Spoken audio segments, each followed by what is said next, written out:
la dernière vidéo, on avait fait les principaux trucs chiants, savoir le support anti-couple que j'avais rafistolé, le soufflet de cardan à droite, et on avait fait le jeu au soupape. Ça, c'était bien, mais bon. Là, on va passer à quelque chose d'un peu plus intéressant voilà. On va changer tête d'allumeur, doigt d'allumeur. Pourquoi ? Parce que la voiture a chaud, parfois elle a des ratés. Légers, mais ça suffit parfois, limite la faire caler quand même. Une fois, surtout quand elle est bien chaude après avoir fait de la ville ou de la route de montagne, ça le fait. Et une des probables pistes, c'est doigt d'allumeur, tête d'allumeur. Et au prix que ça coûte, je vais y changer. Et je serai tranquille parce que c'est d'origine, ça a 40 ans. Si je veux, là, dans 2 mois, je fais 4 heures de route et 300 bornes avec. Si ça pète, je vais avoir l'air con, quoi. Si je me retrouve en panne sur l'autoroute, ça va être embêtant. Donc on va s'occuper de ça aujourd'hui. Alors là-dessus, c'est juste là-dessous. Donc on va enlever du ride d'admission et puis ça devrait sortir comme ça. Donc, j'ai enlevé la durite de l'admission. Et donc ce qu'on va changer, c'est la tête et le doigt. Le reste, j'y touche pas, ça craint pas grand-chose. Mais ça, c'est potentiellement susceptible de poser problème, que ça ferait mal contact, etc. Et pareil, ça a 40 ans, ça coûte que dalle d'y changer. Donc je vais le faire.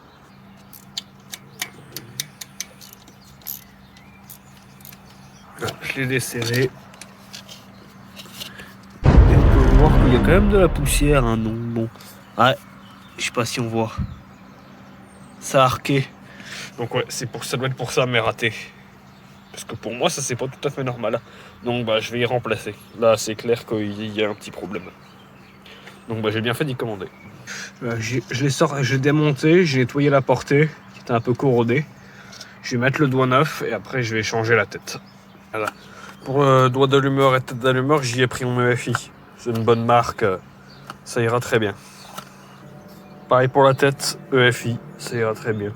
C'est du EFI, mais c'est du solier en fait. C'est une refabrication, quoi, donc ça ira très bien. C'est de la bonne marque, j'ai confiance. J'ai tout remis en place, je vais remettre les fils de bougie bien à leur place. Et puis on continue. Voilà. Remis tous les fils, on peut pas vraiment se tromper, c'est numéroté. Et les longueurs sont pas tout à fait les mêmes, donc on peut pas trop se tromper. J'ai remis la durite, je vais démonter les bougies et les changer, j'en ai des neuves aussi. J'en avais démonté une l'autre jour, elle était vraiment pas belle. Donc on va tout changer histoire de repartir sur une bonne base. Ouais, les bougies sont censées être récentes, hein. Mais moi j'aime pas du tout la tête que ça. J'ai sorti toutes les bougies, il n'y en a pas une plus belle que l'autre.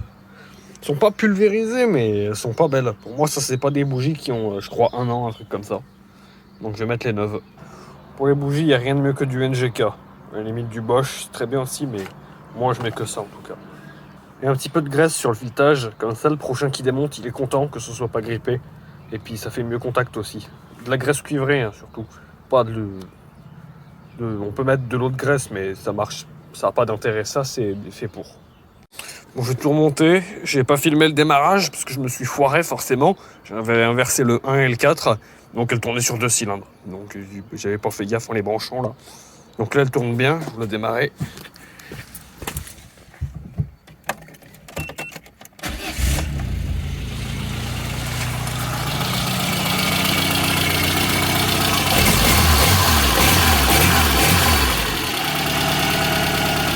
Elle tourne nickel. On est 2 jours plus tard. J'ai monté une jupe de GTI avec les feux de brouillard, des répliques de feux de brouillard d'époque. Des répliques des cibiers, quoi. Donc c'est une jupe adaptable que j'ai achetée, qui est une reproduction vraiment de celle qu'il y avait à l'époque. Du coup c'est très con, pour ça il y a une vis là de l'autre côté, et le reste c'est des clips, parce que forcément j'en ai pété 2 sur les 4, du coup il y a des riselants maintenant, c'est pas grave, je vais en commander. Et j'ai mis les feux de brouillard jaune, comme à l'époque. Ça fait vraiment sympa, ça lui donne vraiment une belle petite gueule d'époque.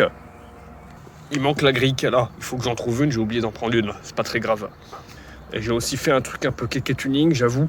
J'ai acheté des veilleuses jaunes, des ampoules de veilleuses jaunes AliExpress, on la voit là. C'est des veilleuses jaunes LED, et du coup quand je mets juste les veilleuses, ça fait vraiment des feux LED jaunes qui sont vraiment très beaux à voir. Donc si jamais je veux exposer la voiture quelque part ou quoi, ça peut être vraiment sympa. Faut encore que je fasse le faisceau des feux de brouillard, mais j'ai pas ce qu'il faut là, donc il va falloir que j'aille acheter ça. Et normalement ça devrait bien éclairer. Alors hier j'ai fait le faisceau de mes feux de brouillard, donc je vais vous montrer comment j'ai fait, c'est vraiment pas compliqué du tout là-dessus. Là, le plus, je me suis pris sur un emplacement libre de la boîte à fusibles. Du coup, j'ai mis un porte-fusible comme ça. Comme ça fait un truc propre, sécurisé. Il y a un fusible avec une cosse, ça part, le faisceau. Et voilà, là-bas, je vais refermer ça. Vu que je fume pas, je m'en fous du cendrier. Du coup, je l'ai percé. J'ai mis un petit interrupteur. Faut que je cache les câbles plus proprement, mais au moins ça marche. Le faisceau il redescend, il passe là-bas dessous dans les passe-fils d'origine, dans un endroit qui est pré-percé. Le même endroit où j'avais fait passer pour mes manos de température d'eau. Mes fils, ils passent. Il y en a un qui descend, qui va au feu de brouillard. Et là, c'est là que j'ai été intelligent pour que ce soit démontable et que ce soit bien. Il y a un grand fil qui passe et qui fait les deux anti-brouillards qui reste accroché au pare-choc. Comme ça, si je veux tomber la jupe, j'ai pas besoin de couper les fils. Et il y a des coches comme ça, c'est démontable. Faudra que je mette une prise plus tard pour que ce soit bien propre et bien. Mais au moins là, c'est propre et ça marche quoi. Là, on a mes fils. Là, on a les cosses que j'ai mises. Ça va au feu de brouillard. Et ça passe dans toute la gaine d'origine, de deux côtés. Et quand c'est allumé, ça donne ça. J'ai pris des photos de nuit, ça ira bien, vous verrez. Et ça donne ça du coup. Ça éclaire vraiment bien en vrai. Faudrait qu'il les règle un peu mieux et essayer vraiment sur route la nuit. Mais ça va très bien. Et puis j'ai installé la jupe de GTI aussi, parce que sinon je pouvais pas les mettre. Et ça lui donne vraiment un joli style, j'aime beaucoup. Là c'est beaucoup plus sympa comme ça.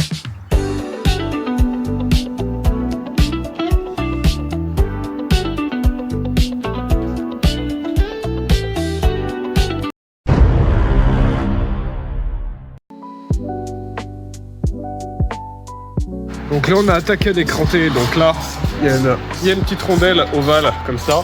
C'est ce qui retient la barre, donc il faut la faire descendre aux chasses et vu qu'elle est ovale, et après elle sort. Et là le but ça va être de sortir la barre torsion, de la repérer et de la décaler d'un cran de ce côté là-bas. Et ça va faire remonter le train arrière. Et normalement c'est censé enlever environ 3 cm, ce qui serait cohérent par rapport à mes ressorts courts que je vais installer devant. Donc normalement c'est pas censé être trop grippé parce que la voiture n'a jamais connu le sel et tout. Donc pour l'instant c'est pas grippé, on va voir les barres parce que ça c'est la maladie là-dessus, à chaque fois c'est une merde à sortir. On verra bien. Donc là on a enlevé tout ce qui retenait les barres torsion pour être dégrippant. Et là je me suis fabriqué un petit arrache, le but ça va être de tirer, de serrer ça pour mettre en contrainte la barre. Et en même temps on tape l'autre côté pour la libérer. Donc là c'est la bonne méthode qu'on va faire, ça évite de trop taper dessus parce que sinon on va se faire chier. Donc là on met en contrainte, on tape, on met en contrainte, on tape et c'est censé sortir. Du coup on a remonté d'un cran, sorti la barre, de ce côté là pour remettre aligné comme à l'origine. Et de ce côté là-bas, on a décalé d'un cran, donc là on avait fait un repère qu'on voit pas du tout, et on a décalé d'un cran de ce côté là pour la rabaisser. Et donc là on l'a fait remonter d'à peu près 3 cm, ce qui correspond avec mes ressorts courts qu'il y a à l'avant. Donc la voiture elle sera à plat, ça évitera de faire un wheeling comme ça. Et du coup on a remonté, ça a enlevé 3 cm, putain, des deux côtés, donc là c'est bien, c'est équilibré. Remis les barres, tout, fait un petit coup de nettoyage et tout, là on est pas mal. Et après on va la poser par terre, voir ce que ça rend. On a monté les ressorts courts, c'est bien, je suis à mon boulot, j'ai pu prendre la machine pour compresser les ressorts. Donc ressort court, très discret effectivement, en rouge, absolument pas voyant. Donc là ça va être bien plus court et plus raide aussi. Donc ça va être bien, ça va être plus stable et tout. Ça va être bien.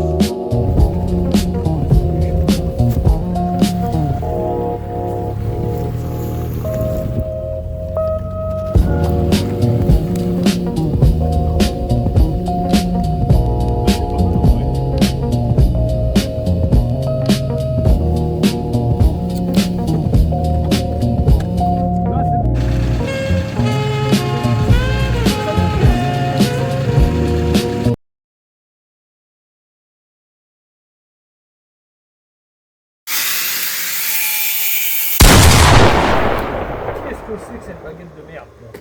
Là pareil, ça fait beaucoup trop fort.